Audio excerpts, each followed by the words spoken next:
அஸ்ஸலாமு அலைக்கும் ரஹ்மத்துல்லாஹி வபரகாத்துஹு. இந்த வீடியோவில் நம்ம த courage to be disliked அப்படின்னு இந்த புக்கோட சம்மரியை தான் பார்க்க போகிறோம். அம்பியாக இருக்கிறவங்கள அந்நியனாக மாற்றுறதும் அந்நியனாக இருக்கிறவங்கள அம்பியாக மாற்றுறது தாங்க இந்த உலகம்.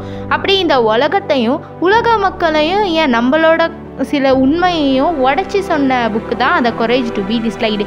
ஸோ வாங்க அந்த புக்கோட சம்மரியை பார்க்கலாம். ஸோ இந்த புக்கை பொறுத்தவரையே ஒரு யங் ஜேர்னலிஸ்ட் ஒரு சைக்காலஜிஸ்ட்டை இன்டர்வியூ எடுக்க போயிருப்பாங்க. அப்படி இன்டர்வியூ எடுக்க போகும்போது அவங்க ரெண்டு பேருக்கு இடையிலான கான்வர்சேஷனை தான் இந்த புக்கில் அவங்க சொல்லிப்பாங்க. அதில் நிறைய கருத்துக்களை ஷேர் பண்ணிப்பாங்க. அதில் ஒன்று என்ன அப்படின்னா காரணம். ஆமாங்க, அதை காரணம்னா என்னன்னு கேட்டிங்கன்னாக்கு காரணம் தான் எல்லாத்துக்கும் காரணம். அதாவது நம்ம இப்போ ஏதாச்சும் ஒன்று செய்யணும் அப்படின்னு நினைப்போம், ஆனால் அது இல்லையே இது இல்லையேன்னு சொல்லிட்டு செய்யாமல் விட்டுருவோம். அதுக்கு ஒரு காரணத்தை வேற வச்சுப்போம். இதை ஒரு எளிமையாக நான் சொல்லணும்னா இருக்கேன், நான் ஏழ்மையாக மட்டும் இல்லைண்ணா நான் இதை பண்ணிடுவேன். எல்லாருக்கும் ஏழ்மை பிரச்சனை தான், இது இல்லைன்னா நான் பண்ணிடுவேன் அப்படின்னு சொல்கிறேன் பார்த்தீங்களா? அப்படி சொல்லாதீங்க அப்படின்னு சொல்கிறாரு. இப்போ உதாரணத்துக்கு இந்த உலகத்தில் எல்லாருமே ஏழ்மையாக பிறந்துட்டோம் அப்படின்னா உங்களுக்கு ஏழ்மை அப்படிங்கிறது பிரச்சனையாக இருக்காது. அதுக்கு பதிலாக வேறு ஒன்று பிரச்சனையாக இருந்து நீங்கள் இதை செய்ய மாட்டீங்க. இப்படி ஒருத்தவங்களோட நம்ம கம்பேர் பண்ணிக்கிட்டே இருக்கோம். நம்ம இந்த உலகத்தில் உள்ளவங்க எல்லாருமே காம்படிஷனாக நினைக்கிறோமா? அப்படி காம்படிஷனாக நினைக்கிறனால நம்மளால் நிறைய விஷயங்களை செய்ய முடியலை அப்படின்னு சொல்கிறாரு. இந்த மாதிரியான பேட் கம்பேரிசனை நீங்கள் பண்ணாதீங்க அப்படின்னு சொல்கிறாங்க. இன்னும் அப்படின்னா இப்போ ரெண்டு பேருக்கு சண்டை வருதுன்னு வச்சுக்கோங்களேன். சண்டை பிடிச்சிட்ட பிறகு என்ன செய்வாங்க? சாரிப்பா, நான் கோவமாக இருந்தனால நான் வந்துட்டு அப்படி கத்திட்டேன் அப்படின்னு சொல்லுவாங்க. ஆனால் கோவமாக இருக்கிறது காரணம் கிடையாது.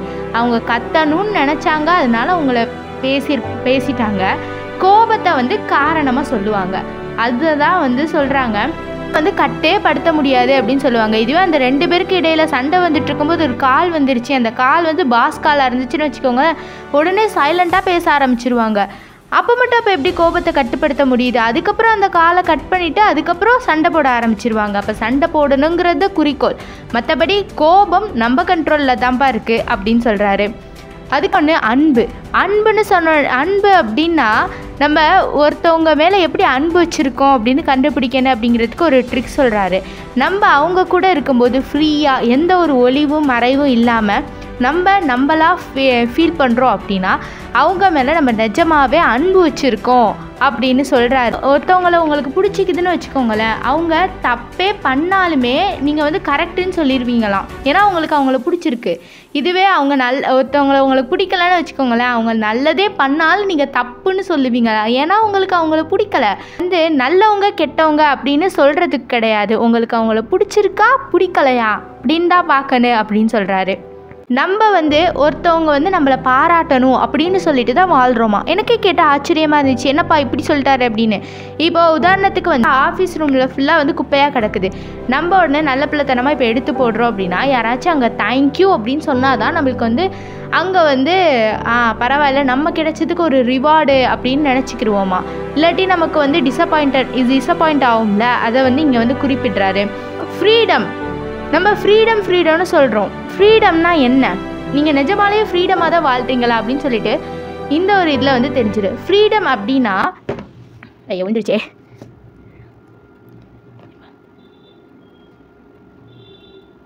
நம்ம சொல்கிறோம். ஃப்ரீடம்னா என்ன அப்படின்னு ஒரு சுருக்கமாக ஒரு விளக்கம் சொல்கிறாங்க. இதை தெரிஞ்சுக்கிட்டு நம்ம ஃப்ரீடமாக வாழ்கிறோமா இல்லையா அப்படின்னு சொல்லிட்டு உங்களுக்கே தெரிஞ்சிடும். நீங்கள் ஃப்ரீடமாக வாழ்கிறீங்கன்னு வச்சுக்கோங்களேன், கன்ஃபார்ம் உங்களை ஒருத்தவங்க யாருக்காச்சும் பிடிக்காது.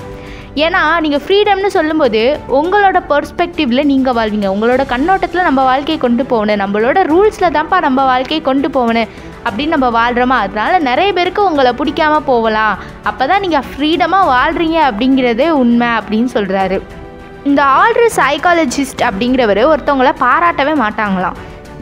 ஏன் அப்படின்னா ஒருத்தவங்களை அவங்க வாவ் சூப்பர் கிரேட் அப்படின்னு சொல்லிட்டோன்னா அவங்க வேலையை செஞ்சு கொடுக்குறவங்க ஒரு லிமிட் வச்சுக்கிடுவாங்களா? ஆஹா, இதுக்கே நம்மளுக்கு வாவ் சூப்பர்னு சொல்லிட்டு நல்ல ஒரு கிராட்டிடியூட்லாம் வந்துருச்சே, சரி இதுக்கப்புறம் என்ன நம்மளோட வேலையை இம்ப்ரூவ்மெண்ட் பண்ண அப்படின்னு சொல்லிட்டு அது அவ்வளோக்கா அவங்க இம்ப்ரூவ்மெண்ட்டே பண்ண மாட்டாங்க அப்படிங்கிற ஒரு உண்மையை இதில் சொல்கிறாரு. இப்போ சின்ன பிள்ளைங்களுக்கு இப்போல இருந்தே அவங்க டாஸ்க்கை அவங்க தான்ப்பா பண்ணணும் அப்படிங்கிற ஒரு புத்தியை திணிக்கணும். இப்போ உதாரணத்துக்கு எங்கேயாச்சும் வெளியில் போகிறது இருந்து அவசரமான வேலையாக இருந்தாலுமே அந்த சின்ன பிள்ளை வந்து ஷூ போடுற வரை வெயிட் பண்ணணுமா. நம்மளாம் உடனே எடுத்துட்டா ஷூவத்தா அப்படி சொல்லிட்டு உடனே வந்து போட்டு விட்டு கூட்டிகிட்டு போயிடக்கூடாது. அவங்க டாஸ்க் பண்ணுற வரையே நீங்கள் வெயிட் பண்ணி தான் ஆகணும் அப்படின்னு சொல்கிறாரு. இப்போயே பழக்கினாதான் அவங்க பெரிதாகிக்கிட்ட அவங்க வேலையை சுயமாக யோசித்து செய்வாங்க அப்படின்னு சொல்லி. நம்ம வீடியோவோட எண்டுக்கு வந்துட்டோம். நான் வந்து இந்த புக்கோட சம்மரியை ரொம்பவே ஷார்ட்டாக தான் வந்து சொல்லியிருக்கேன். உங்களுக்கு இந்த வீடியோ பிடிச்சிருந்தா மறக்காமல் லைக் அண்ட் சப்ஸ்கிரைப் பண்ணுங்கள். கமெண்ட்லையும் இந்த வீடியோ எப்படி இருந்துச்சு அப்படிங்கிறத சொல்லுங்கள். இப்போ நீங்கள் கரெக்டாக எதுவும் புக் படிச்சுட்டு இருந்தாலுமே அதுவுமே ஷேர் பண்ணுங்கள்.